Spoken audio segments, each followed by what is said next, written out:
Valeu, valeu, chegando mais uma estrada aqui para o Museu da Pelada. Estamos indo para Mogi Guaçu, entrevistar um ponta-direita fantástico, fez parte de um time sensacional, o único campeão brasileiro do interior. Estou falando do Guarani de 78.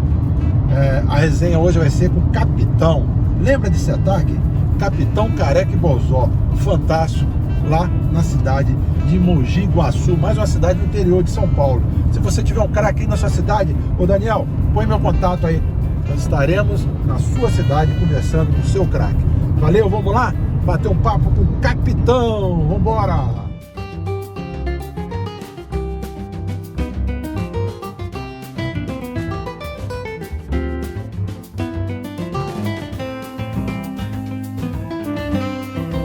Salve, salve, salve geral do Museu da Pelada. Nós estamos na cidade de Mogi Guaçu, interior de São Paulo. Eu vou entrevistar um ponta-direita, rapaz, que fez muito sucesso no 15 Piracicaba e depois no Guarani. Fez parte daquele ataque espetacular. Campeão brasileiro de 1978. Eu tô falando de Capitão. Capitão, é um prazer estar falando com você. Agora é assim, né? Opa, Shazam. Ei, Capitão. Um abraço, o prazer é meu. Que maravilha. Ô, Capitão, você jogou aonde? Você começou aonde?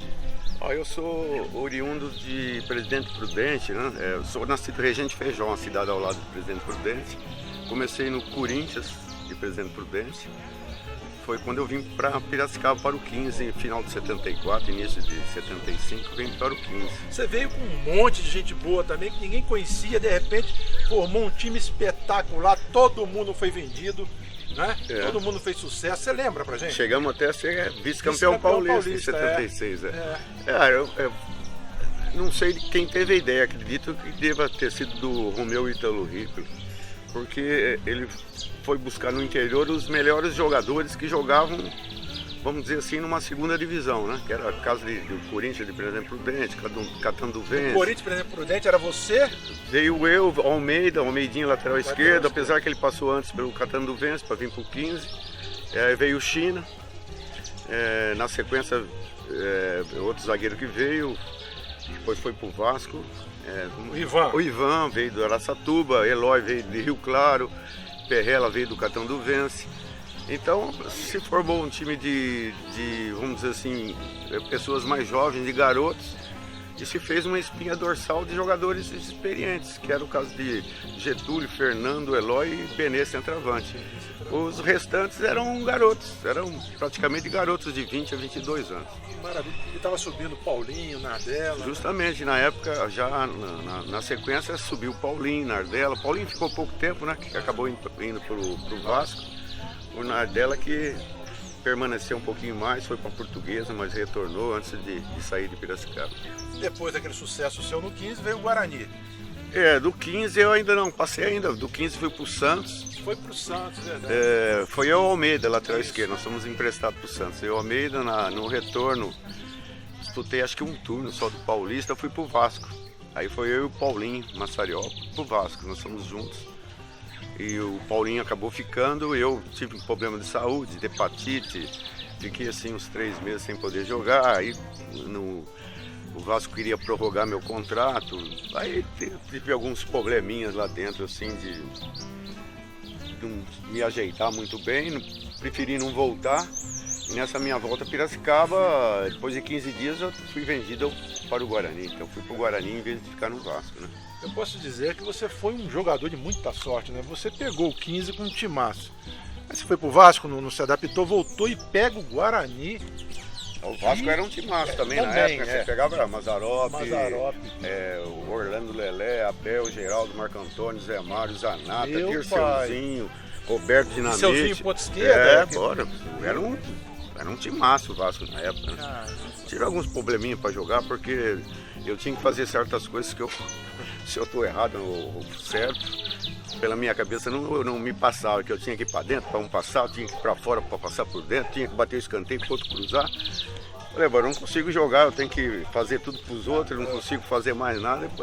Mais ou menos por isso eu não fiquei no Vasco. Resolvi não voltar. Tanto que o primeiro jogo do Guarani do campeonato de 78 foi Guarani e Vasco. Eu não pude jogar porque eu ainda tinha contrato com o Vasco. E na sequência venci o meu contrato, fui devolvido para o 15, mas nessa altura o Guarani já tinha me comprado, então aí já fui transferido diretamente para o Guarani. E sua chegada no Guarani, como que foi? Jamais naquela época pensaria que a gente pudesse chegar tão longe como nós chegamos, né? Porque era um time em formação, também era um time jovem, né? A maioria era o pessoal da base, você pegava aí, os dois laterais eram da base. O Gomes tinha sido comprado do São Caetano, se não me engano. Também era jovem. O Renato era da base, Careca da base, e Adriano, outro centroavante, que já faleceu infelizmente, era da base. Né? Então eram 70% do time era da base. As contratações foram o quê? Eu, Bozó. Carlos, né? Zé Carlos veio já, né? Que já pela idade tinha ganho passe no Cruzeiro e tal. Então veio o Zé Carlos. O Zenon já estava no Guarani já há 2, 3 anos. Então também era um time muito jovem, né? E um time feito dentro do clube, né? Praticamente da base. Essa molecada que está hoje aqui comigo, que eu trabalhei no Guarani depois como técnico da base, da mesma forma que eles, eu passei na base do Guarani em 1970, para você ter ideia.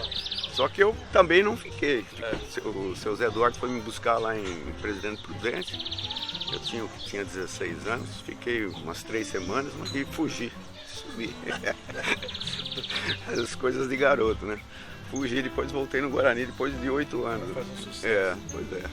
Como é que encaixou esse time? Como é que foi essa campanha toda do Guarani, esse brasileiro, né? Que todo mundo torcia pro Guarani, né? Pois é, o início, o Guarani perdeu o primeiro jogo, né? Pro Vasco em casa. Mas nós tivemos 2 jogos seguidos em casa. Um, acho que era com o Bahia, outro não sei se é CRB, CSA. E nós ganhamos os outros 2 jogos. Aí o time era um campeonato muito longo, né? De muitos clubes, tinham 70, 80 clubes na época. Né? Então você tinha que passar. Cada fase classificava 4, 5 equipes. E o início do campeonato foi assim. A gente não perdia, mas também não ganhava tanto. Né? Mas era difícil perder. E o time foi classificando, foi se arrumando, se ajeitando. Porque veja bem, antes de eu chegar no Guarani, quem jogava de ponta direita? Às vezes o Miranda de ponta direita, às vezes o Renato de ponta direita. Então não tinha um ponta direita. Então as contratações acho que foram se ajustando, né? Foram se encaixando. Veio o Zé Carlos, encaixou no meio, eu vim pela ponta, encaixei por um lado. Tinha o Macedo e o Bozó pelo outro lado, se encaixou. Então a coisa foi andando, né? O Mauro era titular porque era convocado toda a seleção pré-olímpica, seleção de jovens, o Mauro sempre era convocado. O Miranda era destro, foi jogar pelo lado esquerdo. Então, sabe, foi um ajuste que não foi assim no primeiro, nem no segundo, nem no terceiro jogo. Foi um ajuste que veio com o campeonato, com o tempo, né? E eu acredito que o Guarani cresceu no melhor momento do campeonato. Né? Nós tivemos uma derrota terrível, que muito se fala que o Guarani acreditou nele quando ganhou do Inter de 3-0. Eu falo que nós criamos vergonha na cara para fazer o que a gente tinha capacidade quando perdemos pro Remo de 5-2. Fomos para Belém, perdemos um jogo de 5-2. Contra o Inter, o Bozó, entrevistei o Bozó semana passada, ele disse que um radialista, um repórter, disse que era um ataque de riso. Capitão Careca e Bozó. E aí quanto foi o jogo? Eles não viram a cor da bola. Foi realmente um espetáculo o jogo, ganhamos 3-0. Isso a gente estava almoçando e a gente viu na TV o cara falando. Olha, isso é um ataque de riso, ataque de circo. Quem vai perder para esse time, Capitão Careca e Bozó? Nossa, foi um jogo. E o Carlos Alberto Silva, ele era um excelente motivador. Além de bom técnico, ele era. Ele pegava na cabeça da gente no psicológico e tirava o que podia. Então foi muito importante isso também, porque ele sabia tirar de tudo que a gente tinha. Então esse jogo, é lógico que ele usou isso aí, né? Vocês ouviram? Lógico que ouvimos. Então, vamos ver. E aí? Então foi aquele show, né? Que foi 3, mas foi pouco. Era para ter sido mais. Né? Agora o Capitão Careca jogava pouca bola? O Careca... Eu que eu vi jogar, pra mim, foi o maior centroavante que eu vi jogar. Sim, pra mim. Essa geração aí, que tá aí a Marina, o Luan, fala que Ronaldo, foram craque, Ronaldo. Mas pra mim, ele tinha tudo. Ele driblava, ele era rápido, se colocava bem. Ele era um jogador, você podia colocar em qualquer posição do campo que ele jogava. Você põe ele pro lado, ia jogar pelo lado. Você põe ele para fazer uma armação de jogo, ele sabia fazer. Tinha que jogar dentro da área, sabia fazer. Tinha que sair, sabia. O Careca é praticamente quase que perfeito. Ele é aquele jogador que jogava em todas as posições, se fosse necessário. Lógico que ele foi competente na dele ali, ainda bem que ficou só ali, né? Porque além da habilidade, muito inteligente para jogar, né? No começo, assim, a gente até dava uns tapas nele, xingava, porque ele queria fazer um gol muito mais bonito do que o necessário, né? Aí, dá um bico na bola, põe para dentro logo, porque se ficava naquela ansiedade de ganhar os jogos, né? E às vezes a gente tinha a oportunidade de ganhar o jogo antes. E ele era muito precioso. Mas com o tempo, né, ele foi amadurecendo, porque era garoto, foi amadurecendo e as coisas foram se tornando até mais fáceis para ele, né? Porque definia logo, né? Bom, o time era Neneca, Mauro, Gomes, Edson e Miranda, Zé Carlos, Renato e Zenon, Capitão Careca e Bozó. Tinha o Macedo, né? A gente fala Capitão Careca e Bozó porque no final do campeonato começou a ficar jogando o Bozó, mas no início jogava o Macedo. E o Bozó entrava todos os jogos. E depois se efetivou o Bozó, né? O jogo do título era ponto corrido, né? Era... quando chegou passou acho que 4, 5 fases classificatórias. E aí quando chegou nas oitavas já era mata-mata, né? Aí nós pegamos o Sport Recife, ganhamos 2-0 lá, ganhamos 4-0 aqui. E depende da pontuação você decidia em casa, né? Foi o caso, por exemplo, com o Vasco tinha uma melhor campanha que nós fomos decidir no Rio. Né? Aí pegamos o Vasco, ganhamos em 2-0 em Campinas e ganhamos 2-1 no Rio. Mas a decisão foi no Maracanã. Agora o Palmeiras, por exemplo, a decisão já foi em Campinas pela campanha nossa, que era melhor que a do Palmeiras. Né? Então o mata-mata era quem tinha melhor campanha decidir em casa. E aí o Leão inventou de chutar o Careca. Pois é até difícil assim da gente explicar. Você fala, foi pênalti, porque a bola está em jogo. O Leão veio e deu uma cotovelada. Mas a gente pensando bem assim, é difícil um árbitro marcar isso. É que o Leão também era muito marcado, muito chato, né? Era muito chato, então o pessoal ficava muito de olho nele. Então ele não podia fazer nada de errado, né? E naquele jogo, que era uma final, né? Primeiro jogo da final, ele cometeu esse erro. Realmente foi um erro grosseiro dele, né? E a gente teve a felicidade de ganhar o jogo em São Paulo, foi 1-0, né? Gol de pênalti que o Zenon fez. Aí o Zenon não jogou o segundo jogo, né? Na decisão jogou o Manguinha. Manguinha era um volante, meia, mas era mais defensivo do que ofensivo, né? Aí jogou o Manguinha, mas a gente tinha a vantagem de poder empatar o jogo, acabamos ganhando novamente, né? Então, aí com um gol do Careca, 1-0, né? O Careca fez o gol.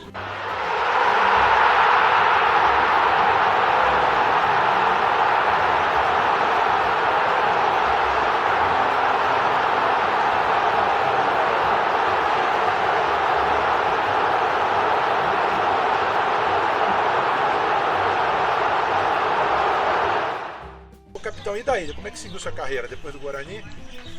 Eu fiquei no Guarani de 78, só fui sair do Guarani em 82, mas em 81 eu fui emprestado para o Curitiba e retornei para disputar o Brasileiro pelo Guarani em 82, já fazendo outra função.